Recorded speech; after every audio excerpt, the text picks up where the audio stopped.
दोस्तों ये है नॉवेल ट्विलाइट सागा की सीरीज़ की फ़र्स्ट बुक ट्विलाइट की फर्स्ट चैप्टर की हिंदी ऑडियो बुक। इसकी हिंदी पीडीएफ हमारे यूट्यूब फैमिली में से ही किसी ने मुझे टेलीग्राम पे शेयर किया था। मुझे उनका नाम नहीं याद आ रहा है, तो उन्हें थैंक यू। एंड मुझे इस पर बहुत काम करना पड़ा क्योंकि ये गूगल ट्रांसलेट की हुई है, मतलब तो बहुत सारे सेंटेंस गलत है, बहुत सारे वर्ड्स गलत है। तो मुझसे जितना हो पाया मैंने फर्स्ट चैप्टर पे खुद से वो ट्रांसलेट, मतलब कि इंग्लिश पढ़ के फिर वो हिंदी में ट्रांसलेट करने की, इसे मतलब कि सही करने की कोशिश की। तो बहुत सारे सेंटेंस उतने सही बैठ नहीं रहे हैं, तो उसके लिए सॉरी।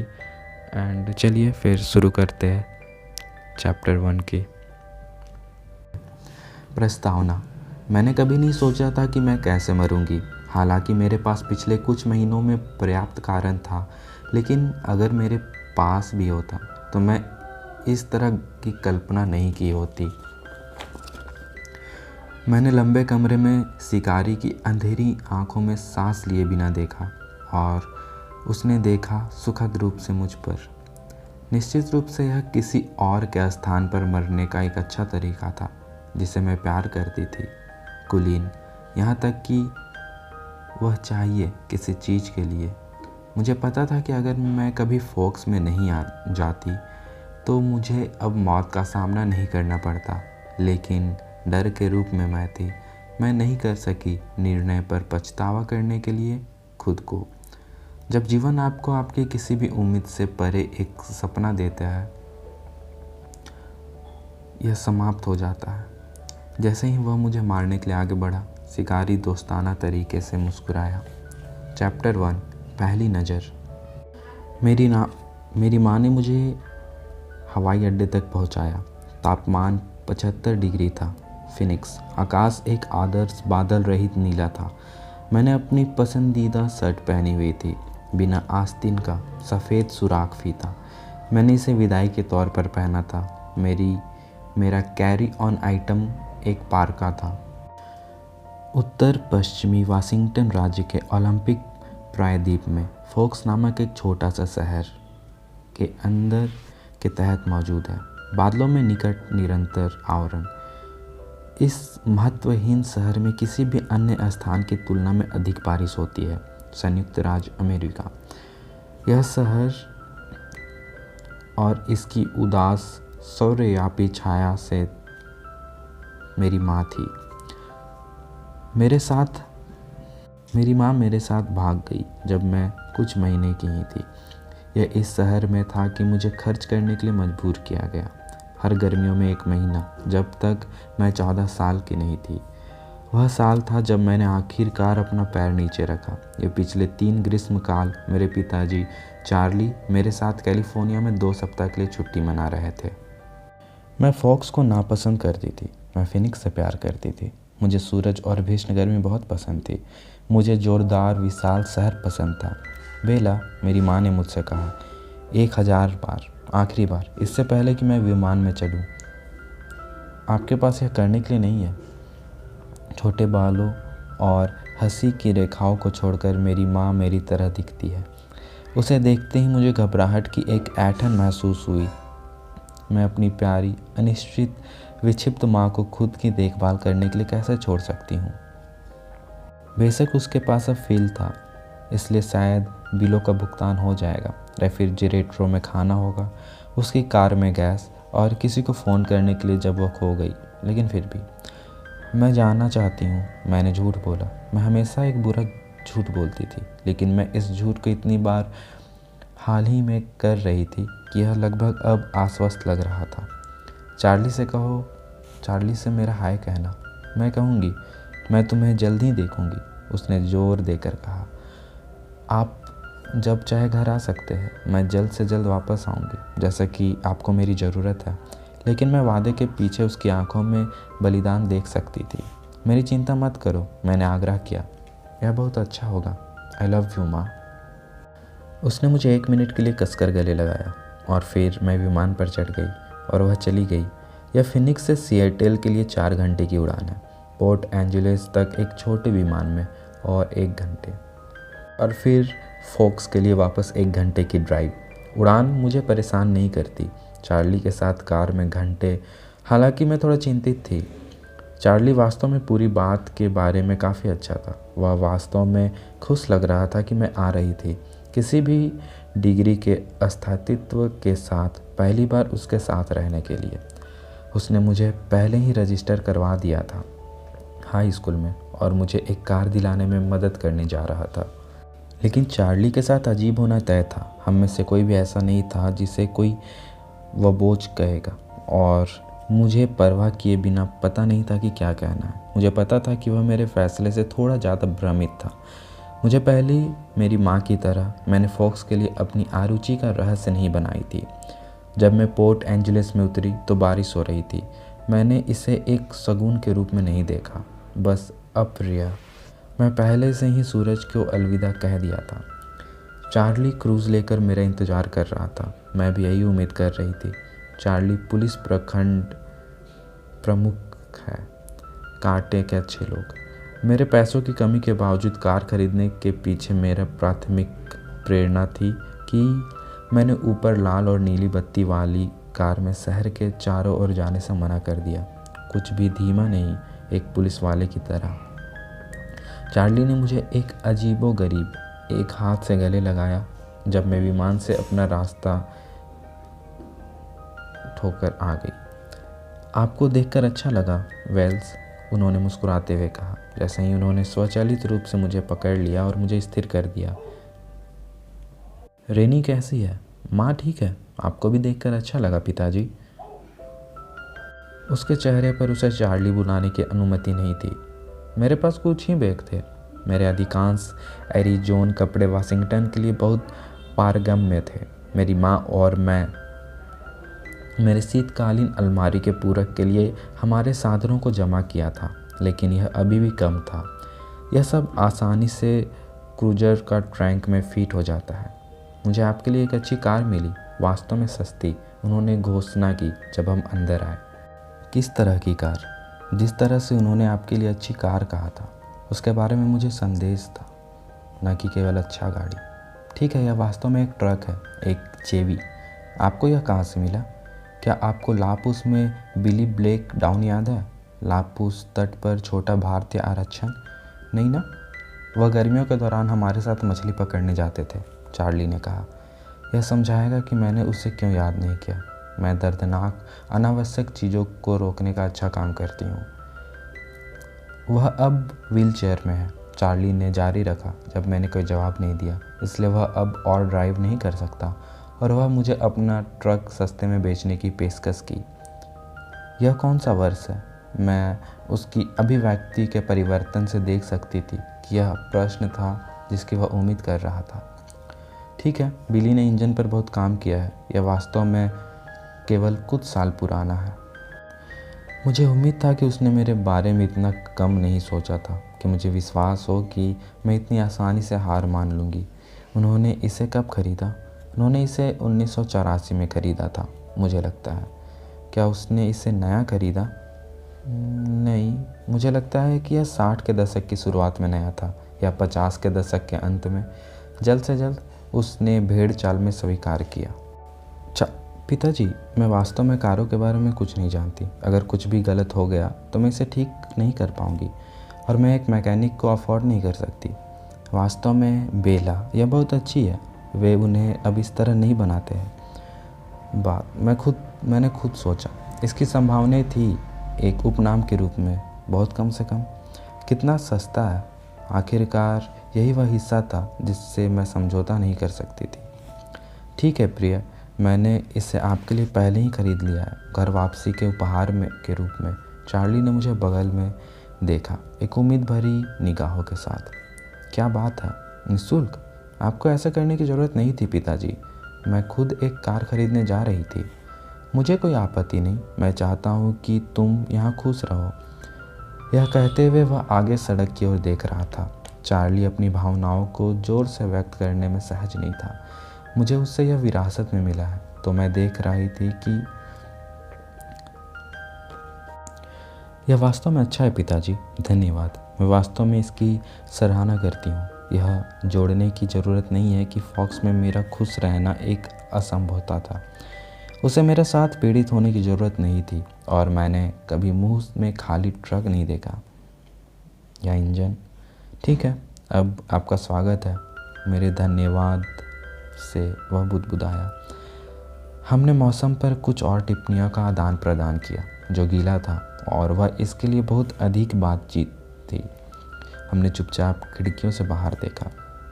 वह सुंदर था, बिल्कुल, मैं इसे इनकार नहीं कर सकती थी। सब कुछ हरा भरा था, पेड़ उनके तने ढके हुए थे, उनकी शाखाएं इतनी इसकी छतरी से लटकी हुई है। फन से ढकी जमीन, हवा भी छनी हरे पत्तों के माध्यम से नीचे गिर रही। यह बहुत हरा भरा था, एक परगिरह ग्रह। आखिरकार हमने इसे चार्ली के लिए बनाया। वह अभी भी उस छोटे 2 बेडरूम वाले घर में रहता था जिसे उसने खरीदा था मेरी माँ और उसकी शादी की शुरुआत दिनों में। उनकी शादी के केवल यही दिन थे, जल्दी वाले। वहाँ घर के सामने गली में खड़ी थी जो कभी नहीं बदली, मेरी नई थी, मेरे लिए नया ट्रक। यह एक फीका लाल रंग था जिसमें बड़े गोल फ्लेंडर और एक बल्बनुमा कैप थी। मेरे लिए तीव्र आश्चर्य, मुझे यह पसंद आया। मुझे नहीं पता था कि यह चलेगा या नहीं, लेकिन मैं इसमें खुद को देख सकती थी। इसके अलावा यह मेरे में एक से था, वह ठोस लोहे के मामले जो भी क्षतिग्रस्त नहीं होते, जैसे कि आप दुर्घटना के स्थान पर देखते हैं। पैंट बिना खरोच, उस विदेशी कार के टुकड़े से घिरा हुआ जिसे उससे नष्ट कर दिया था। वाह पिताजी, मैं इसे प्यार करती हूँ। धन्यवाद। अब मेरा भयानक दिन कल इतना कम भयानक होगा। मैं तो ये बारिश में 2 मील पैदल चलकर स्कूल जाने या राइड स्वीकार करने के विकल्प का सामना नहीं कर पाती। मुझे खुशी है कि तुम इसे पसंद करती हो, चार्ली ने फिर से शर्मिंदा होकर कहा। मेरा सारा सामान ऊपर लाने में केवल एक ट्रिप लगा। मुझे पश्चिमी सैन्य कक्ष मिला जो सामने वाले यार्ड के सामने था। कमरा परिचित था, यह मेरे पैदा होने के बाद से मेरा था। लकड़ी का फर्श, हल्का नीला दीवारें, शिखर वाली छत, खिड़की के चारों ओर पीले रंग के फीते वाले पर्दे, ये सभी मेरे बचपन का हिस्सा था। चार्ली ने केवल एक ही बदलाव किया था, वह था पालना को बिस्तर पर बदलना और एक डेस्क जोड़ना। डेस्क में अब एक पुराना कंप्यूटर था जिसमें मॉडेम के लिए फ़ोन लाइन साथ में स्टेपल थी, निकटम फ़ोन जैक के लिए मंजिल। यह मेरी माँ की ओर से एक शर्त थी ताकि हम सरलता से संपर्क में रह सके। मेरे बचपन के दिनों की कमाल की कुर्सी अभी भी कोने में थी। सीढ़ियों के शीर्ष पर केवल एक छोटा बाथरूम था जिसे मुझे चार्ली के साथ साझा करना होगा। मैं उस तथ्य पर ज़्यादा ध्यान न देने की कोशिश कर रही थी। चार्ली के बारे में मैं सबसे अच्छी चीज़ों में से एक यह थी कि वह मडराता नहीं था। उसने मुझे अनपैक करने और बसने के लिए अकेला छोड़ दिया, एक कर्तव्य जो मेरी माँ के लिए पूरी तरह से असंभव होता। अकेले रहना अच्छा था, होना नहीं। मुस्कुराओ और प्रश्न दिखो। चिलचिलाती बारिश में खिड़की से निराशा से बाहर देखने से एक राहत और बस कुछ ही आंसू बच जाते हैं। मैं एक असली रोते हुए जग पर जाने के मूड में नहीं थी। मैं इसे सोने के समय के लिए सहेज लूँगी। मुझे आने वाली सुबह के बारे में सोचना होगा। फोक्स हाई स्कूल में केवल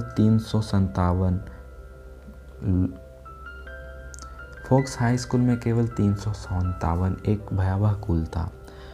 अब 48 छात्र। घर वापस अकेले मेरे जूनियर क्लास में 700 से अधिक लोग थे। सभी बच्चे यहाँ एक साथ पले बढ़े थे। मैं बड़े शहर की नई लड़की बनूंगी, एक जिज्ञासु, एक सनकी।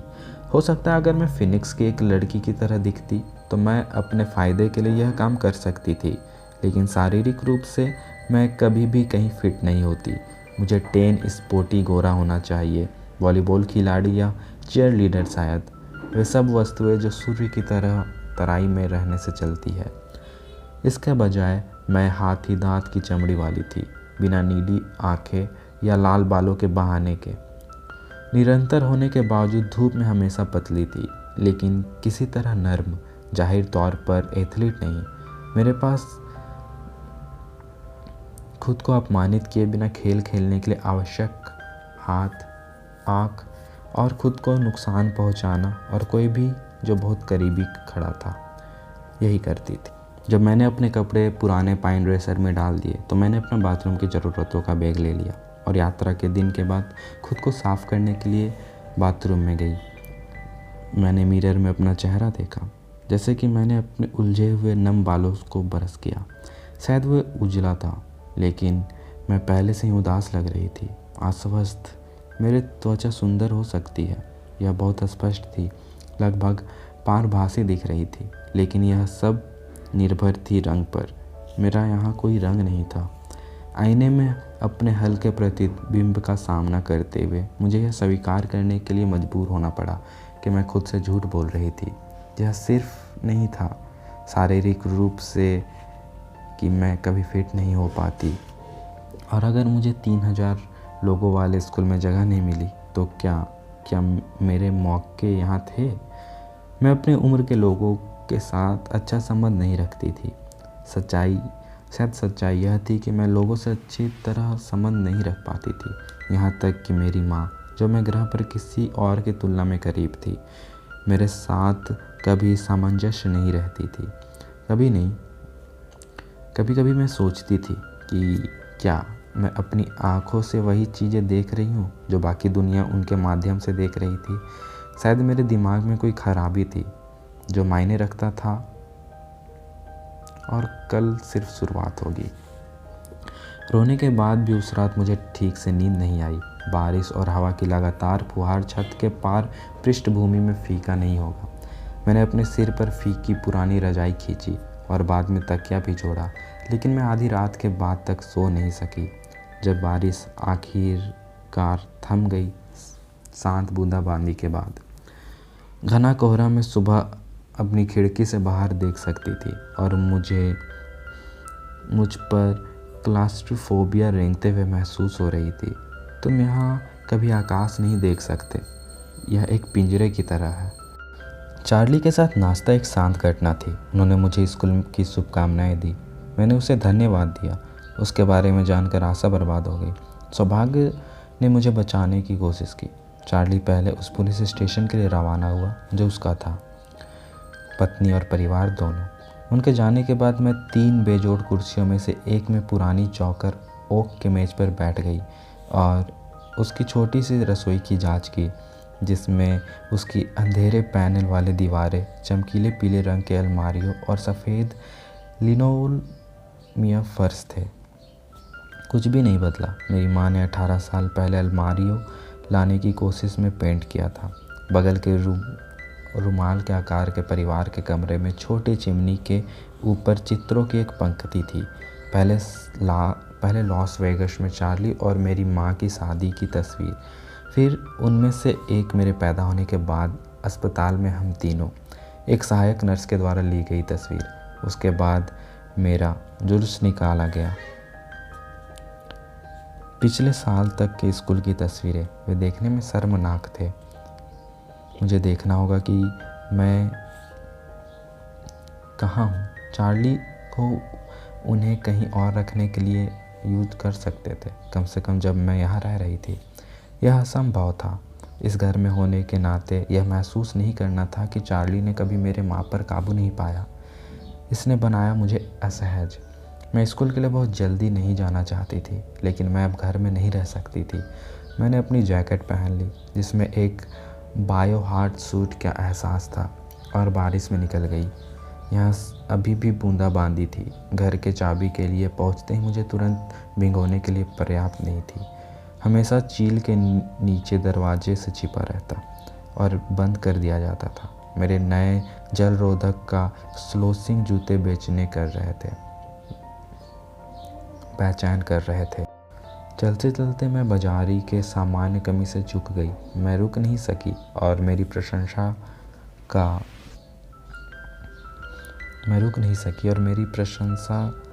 कर सकी।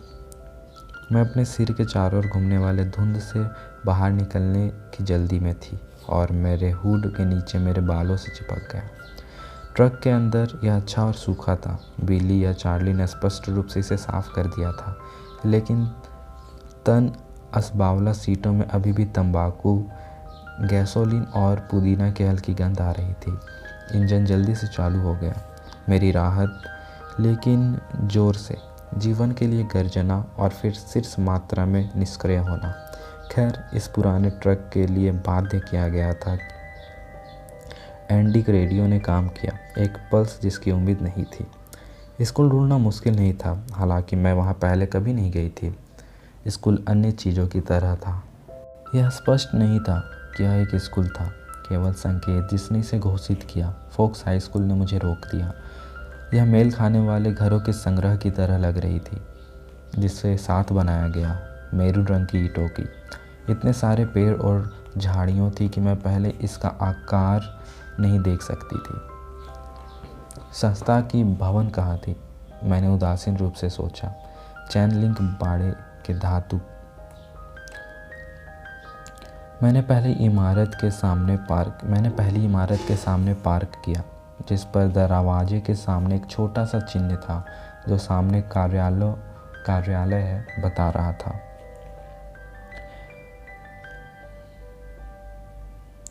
वहाँ किसी और ने पार्क नहीं किया था, इसलिए मुझे यकीन था कि यह सीमा से बाहर था। लेकिन मैंने तय किया कि मुझे इसके बजाय दिशा निर्देश मिलेगा, एक बेवकूफ़ की तरह बारिश में चक्कर लगाने के लिए। मैं अनिच्छा से स्वादिष्ट ट्रक केप से बाहर निकली और चल दी, अंधेरे हैजेज के साथ एक छोटे से पत्थर के रास्ते के नीचे। मैंने दरवाज़ा खोलने से पहले गहरी सांस ली। अंदर यह उज्ज्वल रूप से जलाया गया था और मेरी अपेक्षा से अधिक गर्म थी। कार्यालय छोटा था, थोड़ा प्रतीक्षालय कक्ष के साथ गद्देदार तह कुर्सियाँ, नारंगी रूप के वाणिज्यिक कालीन, नोटिस और दीवारों को अवस्थित करने वाले पुरस्कार। एक बड़ा घड़ी जोर से टिक टिक कर रहा था। बड़े प्लास्टिक के बर्तन में हर जगह पौधे उगाए थे, जैसे कि बाहर पर्याप्त हरियाली नहीं थी। कमरे को एक लंबे काउंटर के साथ आधा काट किया गया था, कागज़ों से भरी तार की टोकरियों से भरा हुआ था। काउंटर के पीछे 3 डेस्क थे, जिसमें से एक चश्मा पहने एक बड़ी लाल बालों वाली महिला द्वारा संचालित था।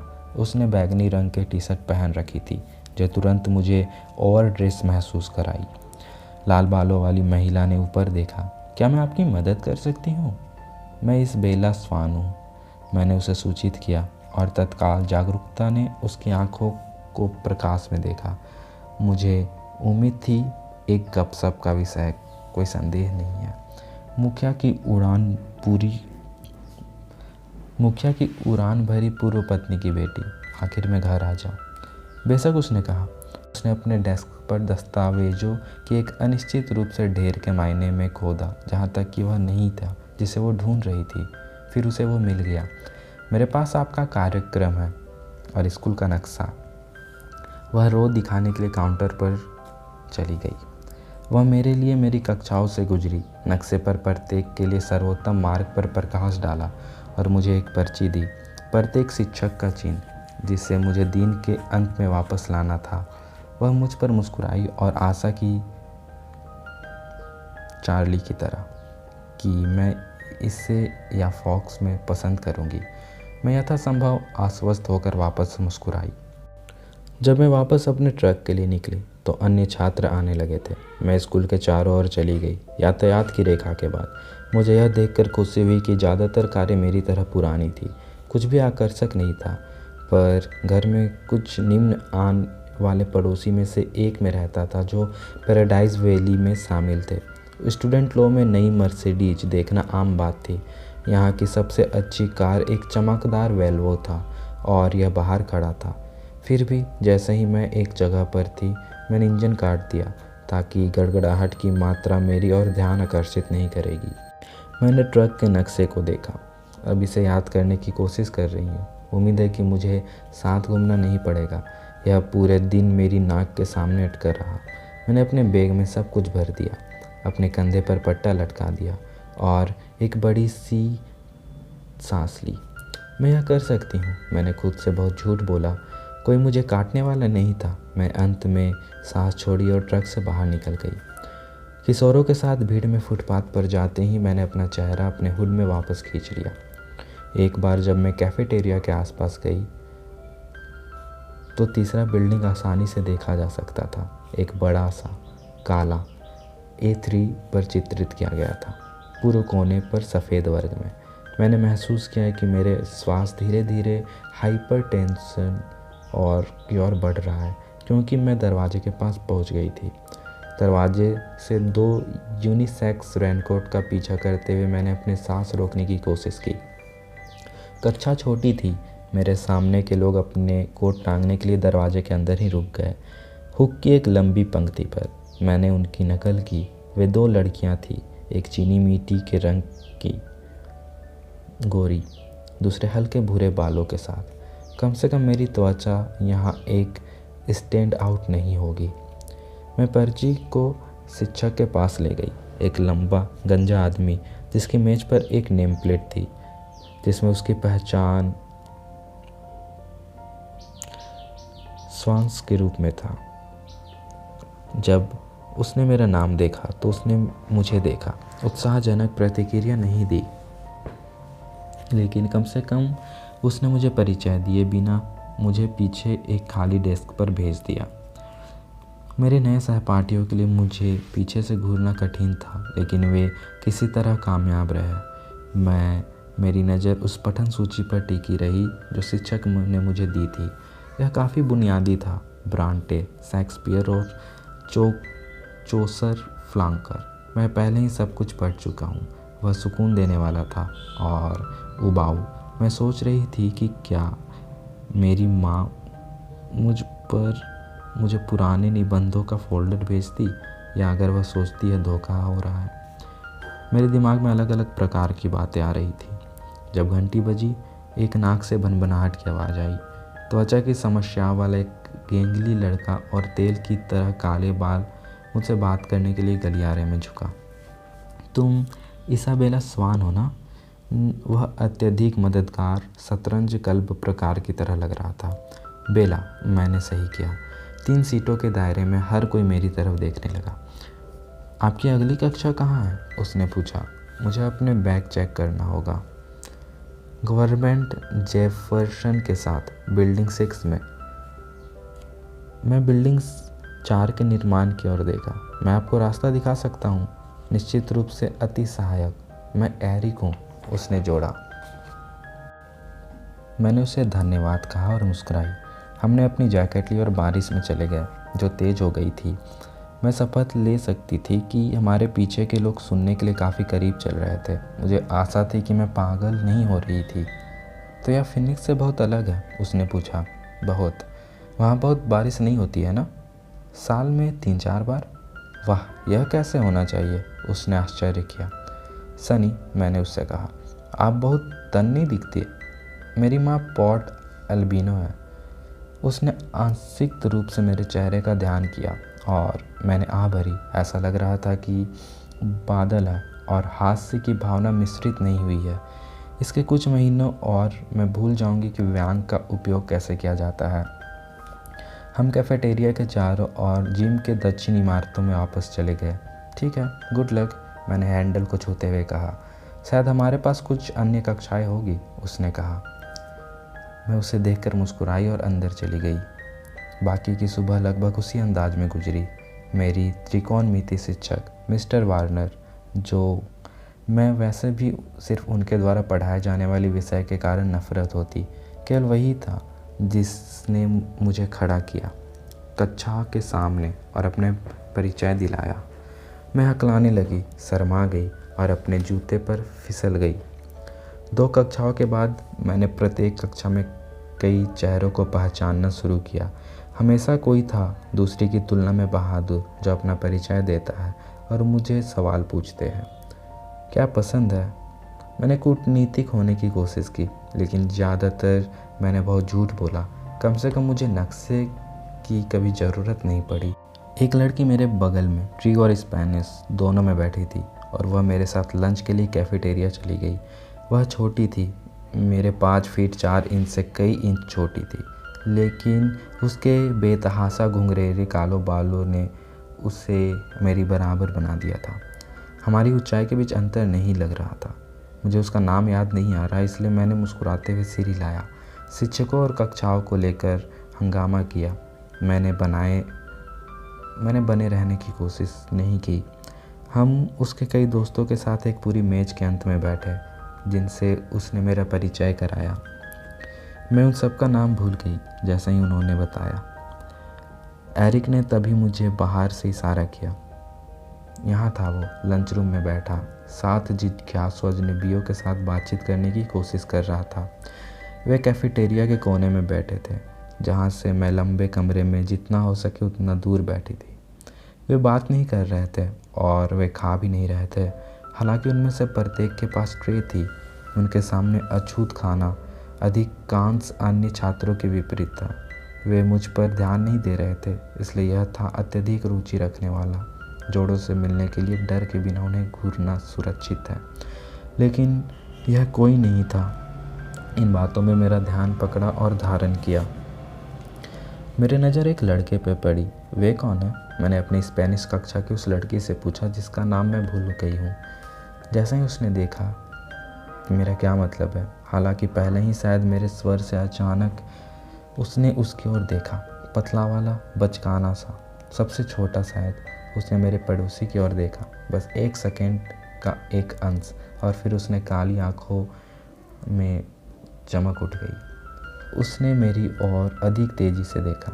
मैंने शर्मिंदगी से अपनी नज़र नीचे कर ली। एक नज़र की उस संक्षिप्त झलक ने उसके चेहरे में कोई दिलचस्पी नहीं थी। ऐसा लग रहा था जैसे उसने पुकारा हो उसका नाम, और उसने अनिश्चित प्रतिक्रिया को देखा, पहले से ही जवाब न देने का फैसला किया हो। मेरे पड़ोसी टेबल को देखकर शर्मा गए, जैसे मैंने किया था। वह एडवर्ड और एमेट कलन और रोजली और जैस्पर हेल है। जो बच गया वह एलिस कलन था। वे सभी डॉक्टर कलन और उनकी पत्नी के साथ रहते हैं, एक सांस में उसने कहा। मैंने उस खूबसूरत लड़के की तरफ देखा जो अब अपनी ट्रे को देख रहा था, बैंगल को टुकड़ों में उठा रहा था। लंबी पतली उंगलियां, उसका मुंह बहुत तेज़ी से आगे बढ़ रहा था। उसके परिपूर्ण होठ मुश्किल से खुले रहे थे। अन्य 3 अभी भी दूसरी तरफ देख रहे थे, और फिर भी मुझे लग रहा था कि उनसे चुपचाप बात कर रहे हो। अजीब अलोकप्रिय नाम, मैंने सोचा। दादा दादी के नाम के प्रकार के थे, पर शायद यह प्रचलन में था यहाँ, छोटे शहर के नाम। मुझे अंत में याद आया कि मेरे पड़ोसी को जेसिका कहा जाता है, एक पूरी तरह से साधारण नाम। मेरे इतिहास की कक्षा में जेसिका नाम की 2 लड़की थी। वे बहुत अच्छे दिख रहे हैं। मैं विशिष्ट खामोशी से जूझ रही थी। हाँ, जेसिका एक और हंसी के साथ सहमत हुई। हालांकि वे सभी एक साथ हैं, एमेट और रोजली और जैस्पर और एलिस, मेरा मतलब है, और वे एक साथ रहते हैं। उसकी आवाज़ ने सभी को स्तब्ध कर दिया। छोटा शहर, मैंने गंभीरता से सोचा। लेकिन अगर मैं ईमानदारी से कहूँ तो मुझे यह स्वीकार करना होगा कि फिनिक्स में गपशप का कारण यही होगा। कुलन कौन है? मैंने पूछ लिया। वे संबंधित नहीं दिखते। ओह, वे नहीं, डॉक्टर कलन वास्तव में युवा है।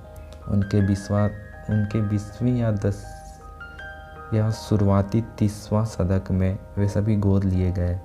हेल्स भाई और बहन है, जुड़वा, गोरे, और वे फोस्टर के हैं। वे फोस्टर बच्चों के लिए थोड़े बूढ़े दिखते हैं। जैस्पर और रोजली दोनों 18 की है, लेकिन वे श्रीमती कलन के साथ तब से है जब वो 8 साल की थी। वह उनकी मौसी है शायद। यह वास्तव में बहुत अच्छा है उनके लिए उन सभी बच्चों को देखभाल करना। वे इतने छोटे थे। मुझे ऐसा लगता जैसे जेसिका ने अनिच्छा से स्वीकार किया, और मुझे यह आभास हुआ कि वह डॉक्टर को पसंद नहीं करती। शायद इस कारण से कि उसकी पत्नी जिस नज़र से अपने दत्तक बच्चों को फेंक रही थी। मैं मान लूँगी कि इसका कारण ईर्ष्या थी। मुझे लगता है कि श्रीमती कलन के कोई बच्चे नहीं हो सकते, उसने कहा। वह अब दयालु हो गई थी। इस सारी बातचीत के दौरान मेरी आंख बार बार उस मेज पर टिकी रही जहाँ अजीब परिवार था। उन्होंने दीवारों को देखना जारी रखा और खाना नहीं खाया। क्या वे हमेशा फॉक्स में रहते हैं? मैंने पूछ लिया। निश्चित रूप से मैंने उन्हें अपने एक ग्रीष्मकाल में यहाँ देखा है। नहीं, उसने एक स्वर में कहा। यह स्पष्ट होना चाहिए, यहाँ तक कि मेरे जैसे नए आगमन के लिए भी। उन्होंने केवल 2 साल पहले अलास्का में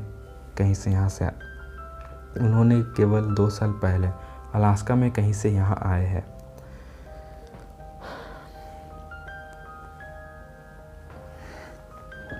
मुझे दया और राहत की लहर महसूस हुई। अफसोस क्योंकि वे जितने सुंदर थे वे बाहरी थे, स्पष्ट रूप से नहीं स्वीकार किया। राहत की बात यह है कि मैं यहाँ अकेले नवागंतुकों नहीं थी और निश्चित रूप से किसी के द्वारा भी सबसे दिलचस्प नहीं थी। जैसे कि मैंने उनकी जांच की सबसे छोटे कुलेंस में से की ओर देखा, उसने मेरी ओर देखा और मेरे निगाहें से मिली। एक बार स्पष्ट रूप से उसकी अभिव्यक्ति में जिज्ञासा थी। जैसे ही मैंने तेज़ी से दूर देखा, मुझे ऐसा लग रहा था कि उसकी नज़र किसी अधूरी उम्मीद की तरह थी। लाल भूरे बाल वाला लड़का कौन सा है? मैंने पूछ लिया। मैंने आँखों के कोने से उसे देखा और वह अभी मुझे घूर रहा था, लेकिन आज के अन्य छात्रों की तरह चकमा नहीं दे रहा था। उसके पास थोड़ा था निराशा अभिव्यक्त। मैंने फिर नीचे देखा। वह एडवर्ड है। वह बहुत खूबसूरत है, लेकिन अपना समय बर्बाद मत करो। वह डेट नहीं करता। जाहिर तौर पर यहाँ की लड़कियाँ उसके लिए काफ़ी अच्छी नहीं दिखती है। उसने सूंघा खट्टे अंगूर का एक फूड को। मुझे आश्चर्य हुआ कि उसने फिर उसे खाया नहीं और वापस रख दिया। मैंने अपनी मुस्कान छिपाने के लिए अपने होंठ काटे। फिर मैंने उसकी तरफ देखा। उसका चेहरा दूर हो गया था, लेकिन मुझे लगा कि उसका गाल उठा हुआ दिखाई दिया, मानो वह भी मुस्कुरा रहा हो। कुछ और मिनटों के बाद वे चारों एक साथ टेबल से बाहर चले गए। वे सभी उल्लेखनीय रूप से सदर थे, वहाँ तक कि बड़ा साहसी भी। यह देखना बेचैन करने वाला था। एडवर्ड नाम के व्यक्ति पर मेरी ओर नहीं देखा। मैं जेसिका और उसकी सहेलियों के साथ मेज पर अधिक देर तक बैठी रहती अगर मैं अकेली बैठी होती। मेरे पहले दिन कक्षा के लिए देर ना करने चिंतित थी। मेरे नए परिचितों में से जो काफ़ी मुझे याद दिलाया कि उसका नाम एंजेला था, अगले घंटे मेरे साथ बायोलॉजी 2 की कक्षा में एक साथ चुपचाप चले गए। वह शर्मीली भी थी। जब हमने कक्षा में प्रवेश किया तो एंजेला एक काले रंग की टॉप वाली लैब टेबल पर बैठने के लिए चली गई, ठीक उसी तरह जैसे मैं करती थी। उसका पहले से ही एक पड़ोसी था। वास्तव में सभी टेबल भरे हुए थे, लेकिन एक केंद्र के पास मैंने एडवर्ड कलन को उसके असामान्य बालों से पहचाना, जो उस एकल खुली सीट में बगल में बैठा था। जैसे ही मैं शिक्षक को अपने परिचय कराने और अपने पर्ची पर हस्ताक्षर करवाने के लिए चली, मैं उसे देख रही थी गुप्त रूप से। जैसे ही मैं गुजरी, वह अचानक अपने सीट पर सख्त हो गया। उसने मुझे फिर से घूर कर देखा। मेरे से मिलकर उसके चेहरे पर सबसे अजीब अभिव्यक्ति के साथ आंखें। वह शत्रुतापूर्ण उग्र थी। मैंने जल्दी से दूर देखा। चौंक गई, फिर से लाल हो रही थी। मैं रास्ते में एक किताब पर ठोकर खाई और खुद को एक मेज के किनारे पर पकड़ना पड़ा। वहीं बैठी लड़की खिलखिला पड़ी। मैंने देखा कि उसकी आंखें काली थी, कोयला जैसी काली। मिस्टर बैनर ने मेरी परिचय पर हस्ताक्षर की और मुझे एक किताब सौंपी जिसमें परिचय के बारे में कोई बकवास नहीं था। मैं बता सकती थी हम साथ आने वाले थे। बेशक उसके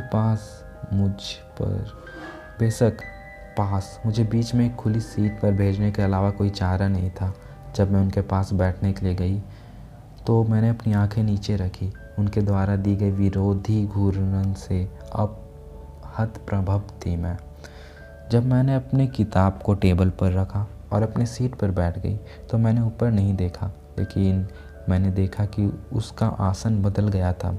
मेरी आँख का कोना, वह मुझसे दूर झुक रहा था, अपनी कुर्सी के अंतिम छोर पर बैठा था और उसे टाल रहा था, जैसे उसको चेहरा बुरा लगा हो। अनजाने में मैंने अपने बाल सूंघ लिए। यह स्ट्रॉबेरी की तरह महक रहा था, मेरे पसंदीदा शैम्पू की खुशबू। वह एक मासूम काफ़ी गंद लग रहा था। मैंने अपने बालों को अपने दाहिने ओर गिरने दिया, हमारे बीच एक काला पर्दा बनाते हुए, और शिक्षक पर ध्यान देने की कोशिश की। दुर्भाग्य से टीचर सेलुलर शरीर रचना विज्ञान पर थे, कुछ ऐसे जो मैं पहले पढ़ लिया था। मैंने ध्यान से नोट किया, हमेशा नीचे देखते हुए। मैं अपने आप को कभी कभी अपने बालों की स्क्रीन के बगल में अजीब लड़के को देखने से नहीं रोक पा रही थी। पूरी कक्षा के दौरान उन्होंने अपनी कुर्सी के किनारे पर अपने कठोर स्थिति को कभी भी शिथिल नहीं किया। वह मुझसे जितने दूर बैठ सके उतने दूर बैठने की कोशिश कर रहा था। मैं देख सकती थी कि उसके बाएं पैर पर उसका हाथ मुट्ठी से जकड़ा हुआ था। उसने कभी आराम नहीं किया। उसने अपनी सफ़ेद शर्ट की लंबी बाजू को अपने कोहनी तक ढकेला और उसका अग्रभाग उसकी हल्की त्वचा के नीचे आश्चर्यजनक रूप से कठोर और मांसल थी। वह लगभग उतना मामूली नहीं था। ऐसा लग रहा था कि कक्षा दूसरे की तुलना में लंबी खींची जा रही है। क्या ऐसा इसलिए था क्योंकि आखिरकार दिन पास आ रहा था, या इसलिए कि मैं उसकी कसी हुई मुट्ठी के ढीले होने का इंतज़ार कर रही थी? यह कभी नहीं किया। वह बैठना जारी रखा तो अभी भी यह ऐसा लग रहा था कि वह सांस नहीं ले रहा था। उसके साथ क्या गलत है? क्या यह उसका सामान्य व्यवहार है? मैंने सवाल किया। आज दोपहर के भोजन पर जेसिका की कड़वाहट पर मेरा निर्णय लिया। शायद वह उतनी नाराज़ नहीं था जितना मैंने सोचा था। इसका मुझे कोई लेना देना नहीं था। वह मुझे नहीं जानता था। मैं एक बार फिर उसकी तरफ देखा और पछताया। वह फिर से मुझे घूर रहा था। उसकी काली आंखें भरी हुई थी, जैसे कि मैं उससे दूर चली गई हो। मैं कुर्सी की तरफ सिकुड़ गई। मेरे दिमाग में अचानक आया कि लुक किसी को मार सकता है क्या? उस समय घंटी जोर से बजी, जिससे मैं उछल पड़ी और एडवर्ड कलन अपनी सीट से बाहर हो गए। तरल रूप से वह गुलाब, वह जितना मैंने सोचा था उससे कई अधिक लंबा था। उसकी पीठ मेरे पास और वह किसी के सामने दरवाजे से बाहर, अन्यथा सीट से बाहर था। मैं अपनी सीट पर जमकर बैठ गई। उसके पीछे एकटक देखती रही। वह इतना मतलबी था, यह उचित नहीं था। मैं अपने लिए अपने को इकट्ठा करना शुरू कर दी। चीज़ें धीरे धीरे मुझे भरने वाले क्रोध को रोकने की कोशिश कर रही थी। डर से मेरी आंखें फट जाएगी। किसी कारण के लिए मैं गुस्सा मेरी आंसू निकालने के लिए कठोर थी। मैं आमतौर पर रोती थी जब मैं गुस्से में थी। क्या आप इसबेला स्वान हैं? एक पुरुष आवाज़ ने पूछा। मैंने एक प्यारे बच्चे के चेहरे वाले लड़के को देखा। उसके हल्के गोरे बाल ध्यान से व्यवस्थित स्पाइक्स में मुस्कुराते हुए मुझ पर एक दोस्ताना तरीके से। उसने स्पष्ट रूप से नहीं सोचा था कि मुझे बुरी गंध आ रही है। बेला, मैंने मुस्कुराते हुए उसे सही किया। मैं माइक हूँ। हाय माइक, क्या आपको अपनी अगली कक्षा खोजने में किसी मदद की ज़रूरत है? मैं वास्तव में जिम जा रही हूँ। मुझे लगता है कि मैं इसे पा सकती हूँ। वह मेरी अगली कक्षा भी है। वह रोमांचित लग रहा था। हालांकि यह एक स्कूल में इतना बड़ा संयोग नहीं था। हम एक साथ कक्षा में गए। वह एक बहुत बोलने वाला इंसान था। उसने अधिकांश बातचीत की आपूर्ति की, जिससे यह मेरे लिए आसान बना। वह 10 साल की उम्र तक कैलिफोर्निया में रहा था, इसलिए वह जानता था कि मैं सूरज के बारे में कैसा महसूस करती हूँ। यह पता चल गया कि वह मेरी अंग्रेजी कक्षा में भी था। वह सबसे अच्छे व्यक्तित्व में से था जिनसे मैं आज मिली थी। लेकिन जब हम जिम में प्रवेश कर रहे थे, उसने पूछा, तो क्या तुम एडवर्ड कलन को पेंसिल मारा था क्या? मैंने उसे ऐसा अभिनय करते कभी नहीं देखा। मैं सहम गई। तो मैं अकेला नहीं थी जिसने ध्यान दिया, और जाहिर तौर पर यह एडवर्ड कलन का सामान्य व्यवहार नहीं था। मैं क्या मैं बायोलॉजी कक्षा में कुछ ना क्या तुम मेरी बायोलॉजी कक्षा में बगल बैठे लड़के के बारे में पूछ रहे हो? मैंने बेझिझक पूछा। हाँ, उसने कहा। ऐसा लग रहा था कि वह दर्द में या कुछ और में था। मुझे नहीं पता, मैंने जवाब दिया। मैंने उससे कभी बातचीत नहीं की। वह अजीब आदमी है। माइक ड्रेसिंग रूम में जाने के बजाय मेरे पास आकर रुका रहा। अगर मैं काफ़ी भाग्यशाली होता तुम्हारे पास बैठने के लिए, तो मैं तुमसे बात करता। लड़कियों के लॉकर रूम के दरवाजे से जाने से पहले मैं उन्हें देखकर मुस्कुरा दी। वह मिलनसार और स्पष्ट रूप से प्रशंसा करने वाला था, लेकिन यह मेरी जलन के काम के लिए पर्याप्त नहीं था। जिम टीचर कोच क्लेप ने मुझे एक यूनिफॉर्म तो दी, लेकिन मुझे आज की क्लासेस के लिए तैयार नहीं कराया। घर पर सिर्फ 2 साल का RI आवश्यक था। यहाँ सभी 4 वर्षों में पीई अनिवार्य था। सचमुच पृथ्वी में मेरा व्यक्तिगत नरक था। सचमुच पृथ्वी में मेरा व्यक्तिगत नरक था। मैंने 4 वॉलीबॉल खेल एक साथ चलते हुए देखा। मुझे याद है कि मुझे कितने चोटें आई थी वॉलीबॉल खेलते हुए। मुझे बेहोशी का एहसास हुआ। आखिरकार आखिरी में घंटी बजी। मैं अपने कागजी कार्रवाई वापस करने के लिए धीरे धीरे कार्यालय की ओर गई। बारिश दूर जा चुकी थी, लेकिन हवा तेज़ और ठंडी थी। मैं अपनी बाहें अपने चारों ओर लपेट ली। जब मैं गर्म कार्यालय में चली गई तो मैं लगभग घूम गई और वापस बाहर चली आई। एडवर्ड कलन मेरे सामने डेस्क पर खड़ा था। मैंने फिर से उसे उलझे हुए सांसों के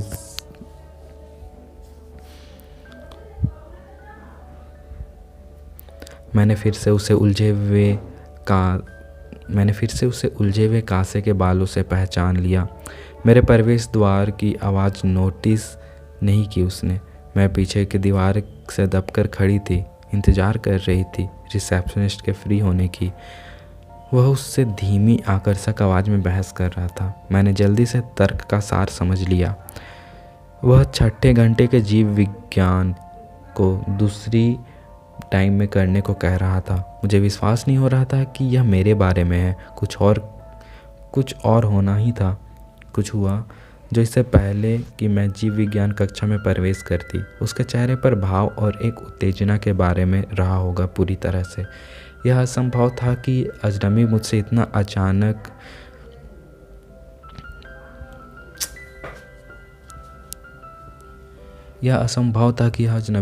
इतना अचानक नापसंद करने लगा।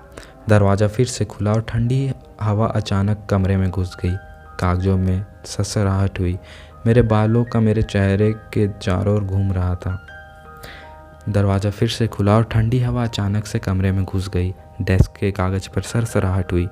मेरे बालों और मेरे चेहरे के चारों ओर घुमा रहा था। जो लड़की आई थी उसने केवल डेस्क पर कदम रखा। उसमें एक नोट रखा था, तार की टोकरी, और फिर से बाहर चली गई। लेकिन एडवर्ड कलन की पीठ सख्त हो गई और वह धीरे धीरे चकाचौंध में बदल गया। उसका चेहरा बेतुका रूप से सुंदर था, भेदी घृणा भरी आंखों से। एक पल के लिए मुझे एक रोमांच का अनुभव हुआ। असली डर, मेरी बाहों पर बाल उठाना। लुक केवल एक सेकंड तक चला, लेकिन इसने मुझे ठंडी हवा से भी ज़्यादा ठंडा कर दिया। वह वापस रिसेप्शनिस्ट के पास गया।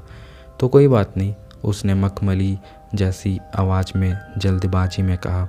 मैं देख सकता हूँ कि यह असंभव है। धन्यवाद आपकी मदद के लिए। और उसने बिना मेरी आंखों में देखे अपनी एड़ी घुमाई और गायब हो गया। मैं निर्मता से डेस्क पर गई। मेरा चेहरा लाल के बजाय एक बार सफ़ेद हो गया था और उसे हस्तक्षरित पर्ची सौंप दी। आपका पहला दिन कैसा बीता प्रिय? रिसेप्शनिस्ट ने मेरे से पूछा। ठीक है, मैंने झूठ बोला। मेरी आवाज़ कमज़ोर है। वह मेरे जवाब से अस्त-व्यस्त लग रही थी। जब मैं ट्रक के पास पहुंची तो वह लॉट में लगभग आखिरी कार में थी। यह एक स्वर्ग जैसा लग रहा था। पहले से ही निकटतम घर की बात मेरे पास इस नम हरे छेद में थी। मैं कुछ देर अंदर बैठी रही, बस विंडशील्ड को घूर रहा था रिक्त रूप से। लेकिन जल्दी मुझे हीटर की ज़रूरत पड़ी, इसलिए मैंने चाबी घुमाई और इंजन में जान आ गई। मैं चार्ली के घर वापस चली गई। वहाँ पूरे रास्ते में आंसुओं से लड़ती रही।